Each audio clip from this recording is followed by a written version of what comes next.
Hey YouTube, Eric Carthage here. I figured this was an appropriate time to bring you a good old-fashioned Rome Total War online battle. I haven't had one of these for you in a long time, and I'm playing as a faction that I don't believe I've played as in a long time, which is Macedon. I'm sure you see them used online in plenty of videos, but I just haven't used them in a while. I have 5 units of gold Royal Pikemen. My army's really uninspiring, by the way. I have 4 units of gold Companion Cav, and then I have 5 units of Cretan Archers. Now my opponent is playing as the Greek city-states. This is a nice historical matchup. And I brought my Cretan Archers because I assumed my opponent would bring Cretans. He didn't bring as many as I thought. He brought 1 unit, but he has 6 units of Archers. I have 5 units of Cretans, so it's a good thing I brought my Cretans, and my opponent made the mistake of putting his short-range Archers up front, which allowed me to start hammering them with my Cretans before his Archers were ever in range. So you can see I killed a goodly number of his men with the opening volleys, which is good because he outnumbers my Archers by 160. So I have to deal with his Archer threat, and at first I was kind of testing the waters to see how I would do with just my Archers. Now he has a lot of troops. He's got 4 units of regular hoplites in the back, he's got 2 units of Spartan hoplites, and then and they're all upgraded quite well. He's also got 4 units of armored hoplites.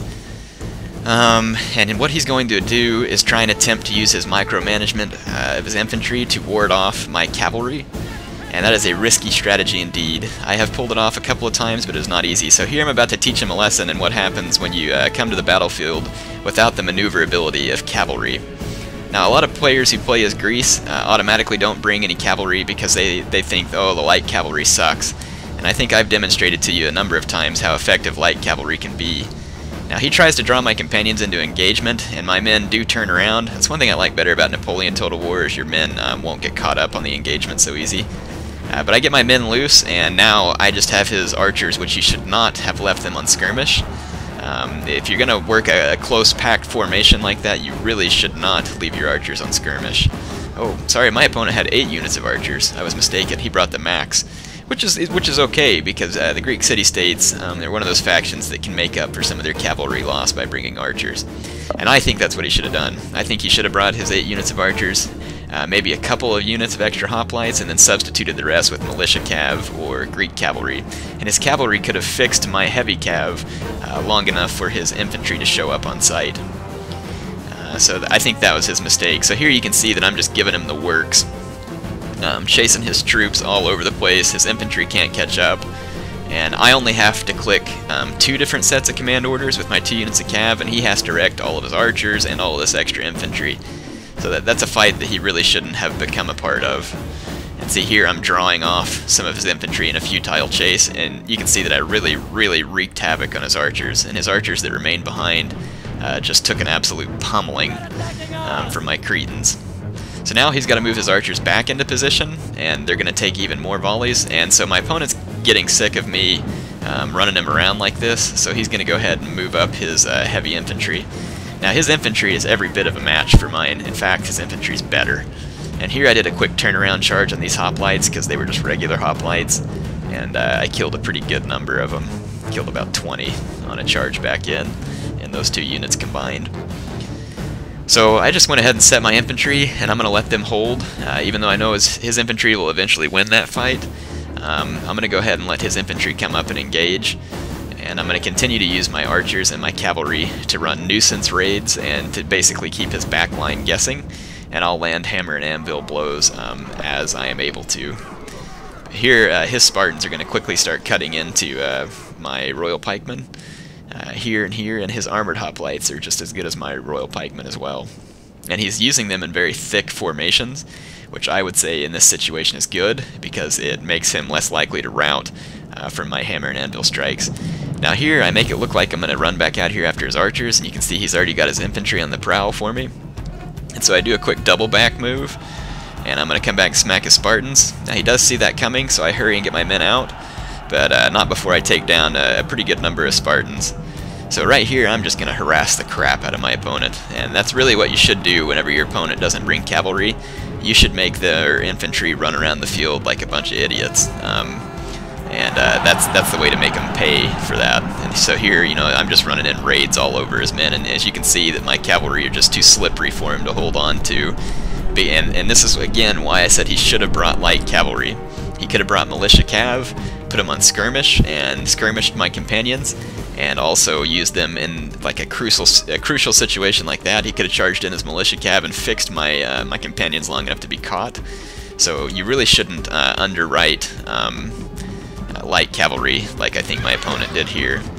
On Napoleon Total War, definitely not, because light cavalry are excellent. There I ran in a quick raid just to make him turn around his Spartans, and he fell for it, and that's what I wanted him to do. Now here my general gets caught in a bit of a bad situation, and he's going to rout, but fortunately he doesn't die. My opponent does a good job of turning around whenever I come at him with hammer and anvil strikes. So there goes my general. He's going to rout, but I send out some companions to help. And see, look, my opponent gets so busy going after my my other troops that I'm going to just slam into all these archers here with my companions, and we're going to start giving these guys the works. So there I just rout out the majority of his remaining archers, so now my opponent's in very bad shape. This is why I don't suggest that you bring an army that doesn't have any cavalry, because if you do, you're going to be scrambling all over the place in an attempt to try and keep up, and your opponent only has to micromanage a couple of units of cavalry, whereas you have to micromanage like 5 or 6 units of infantry. Now you can see here his Spartans pushed right on through my Royal Pikemen. I should have put my Pikemen in thicker ranks. I didn't, and that was my mistake. But I'm going to keep driving in raids on my opponent. There I routed a unit of his hoplites that he's been using to guard his rear with. And my companions are just going to continue to run amok all over this battlefield. And I do lose companions in the process, but overall my opponent is taking the bulk of the losses. Look what this unit of Spartans did to those Royal Pikemen. They have 40 men left, half their number, and they've absolutely decimated my Royal Pikemen. So I told you his infantry was better, and I was definitely not lying. But my opponent does make a few mistakes, like right here I'm going to catch these armored hoplites from the flank and get a few kills on them. But like I said, he's so worried about my cavalry that it's causing him to not fight as well as he could with his infantry, and that's what I was counting on. And all the while my archers are pouring in fire on his men. So yeah, it's just a combined effect. Now you can see that my infantry line is suffering, and suffering badly, because his strategy of keeping my horses away from his rear is a good idea, and he's bought his men a lot of time, and they've caused a lot of damage. But you can also see that his men are suffering from having to run around all over the place, and since they're poorly positioned like this in a lot of the infantry fights, I'm able to kill a number of his men due to poor positioning and stuff as well. But you can see pound for pound his infantry is definitely better, and a lot of people complain about Greece. My opponent kind of complained about him here a little. I could tell he was frustrated with their lack of cavalry. But really, you just have to play to their strengths, and my opponent did pretty good. This was not a runaway victory by me, and you can see that it's actually quite close right now. But just due to the fact that my opponent has no maneuverability, you're going to see me just wreaking havoc on him. So that's why I don't suggest that you come without any cavalry. Even though it can be done with Greece, I don't suggest it. And it is kind of historical, actually, because the Greeks did not historically fight with a lot of cavalry.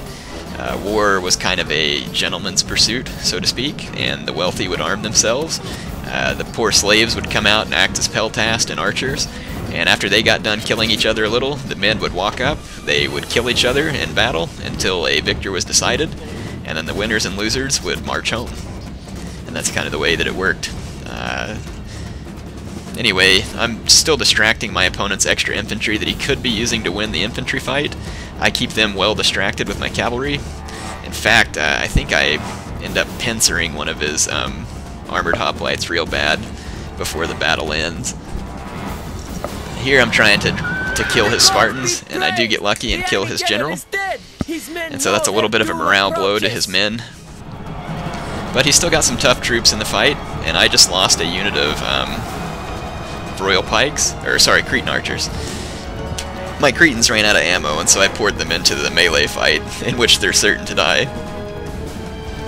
But now my opponent's infantry is outnumbered, and although he has better quality, I have all my cavalry left. And here I'm just going to harass this extra unit of armored hoplites to keep them out of the infantry fight.